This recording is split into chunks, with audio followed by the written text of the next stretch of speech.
Hi everyone, so this is the second part of normal distribution and we are going to learn about these things today. What is a z-score, why do we use z-scores, how to calculate the probability by using z-scores, and how to use graphing calculator to solve questions of this topic. So let's get started. The first question is, what is a z-score?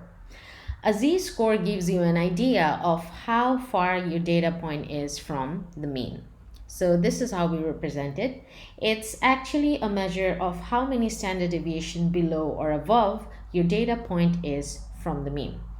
Now, what does it mean? So to calculate z-score, this is what we do. X minus mean over the standard deviation. Now, if you subtract the mean from the number, it shows you how far your number is from the mean. And then if you divide this number by the standard deviation, it shows you how many standard deviation below or above the mean your number is. For example, if you have a z-score of, let's say, positive 1, it means your number is 1 standard deviation above the mean. And if you have a z-score of negative 2, it means your number is 2 standard deviations below the mean. Now, the question is, why do we use these scores? Why can't we use the real numbers? Let me explain this by using some real numbers. Let's say we have two students, Sam and Catherine. So Sam is in business class and Catherine is in English class. Sam got 75 in his business exam, but Catherine got 70 in English exam. Now, just by looking at this, it's difficult to say who did better than whom if you compare it to the others, the other students in the class. What if the English exam was harder than the business exam?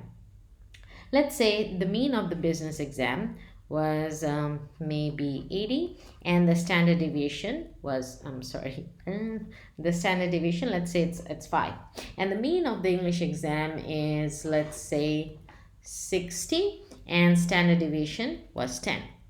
Now let's calculate the z-scores to compare these data sets. So by using this example, your x is the number that you're dealing with. In this case, it's 75. So I'm just going to take away 80 from 75 and divide it by 5. And I'm going to do the same thing for Catherine, 70 minus 60 over 10. This will give me a value of negative 1 and this is positive 1. So even though Sam got a higher score than Catherine, it's actually not a good score if you compare it to the rest of the class. That's why we use these scores, to compare different data sets and to simplify the numbers.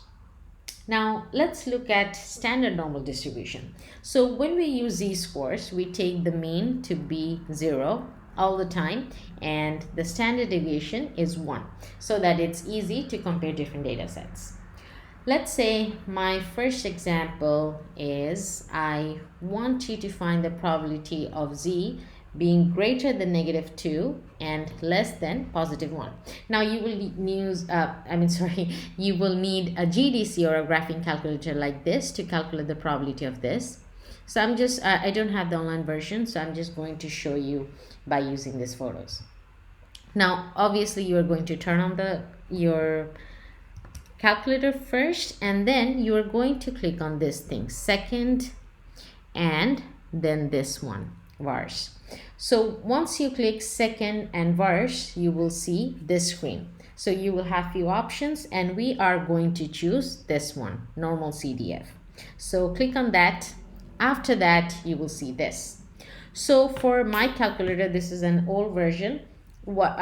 In this calculator you have to write the lower boundary first, then the upper boundary, then the mean, and then the standard deviation in this order. But the newer versions, you have options like they will ask you to just write the normal boundary, upper boundary, mean, and standard deviation. So you can also do that. So if you have the old versions like me, you can feel free to use this. And my question was, I shouldn't have written this over here. It's actually, okay, let me write it here again. So it's greater than negative 2 and less than positive 1. That means if I draw this graph, it's going to look something like this. We already know the mean is 0, standard deviation is 1, so negative 2 is going to be on the left hand side, so maybe somewhere here, and positive 1 is here. So I want you to calculate the probability of this part. So in order to do that in the calculator, you can write it in this format. Like I told you before, the lower boundary is -2 because this is the smallest number. The upper boundary is 1, so that's why I wrote 1.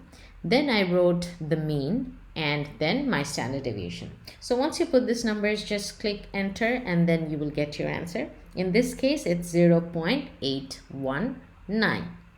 Okay, so this is my first example. Let me show you another example by using GDC.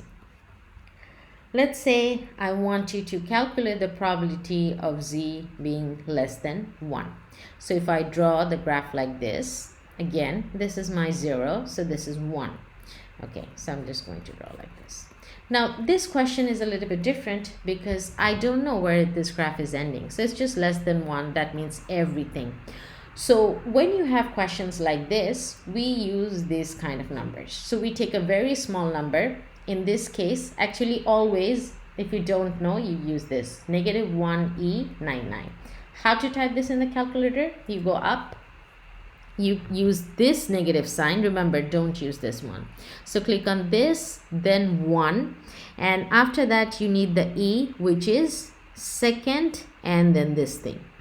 So click on that, you will get your -1ee. Then you type 99. So that means it's a very small number, -1e99 to the times 10 to the power of 99. Comma 1 is the upper boundary, mean is just the mean, and standard deviation is this. So you calculate this, you will get something around 0.841. Okay, the last type, what if I ask you to find the probability of z being greater than -1.5? Again, you need to draw the graph to understand it. This is my 0, this is -1.5, greater than this, somewhere here.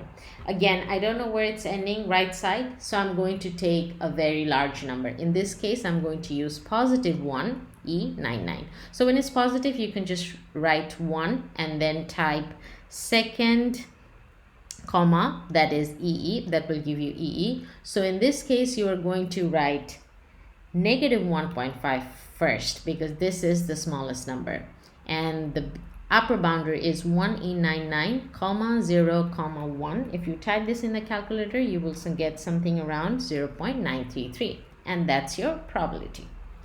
However, most real-life random variables don't have a mean of 0 and a standard deviation of 1. So when they give you questions like that, they don't always change it to standard normal distribution. So you have to convert it. That means you have to calculate the z value to convert it into standard normal distribution and then use this process. This process is called standardization, and I'm just going to show you one example with that. Let's say you have a mean of 10 and you have a standard deviation of 2. How can you change it? How can you calculate the probability of this by converting it to a z value? Like I showed you before, z equals to x minus the mean over the standard deviation. Okay, so if your question is probability of less than 13, that means your x is 13. So I'm going to use that value, 13 minus 10 over 2. This equals to 1.5. That means I want you to find the probability of z less than 1.5.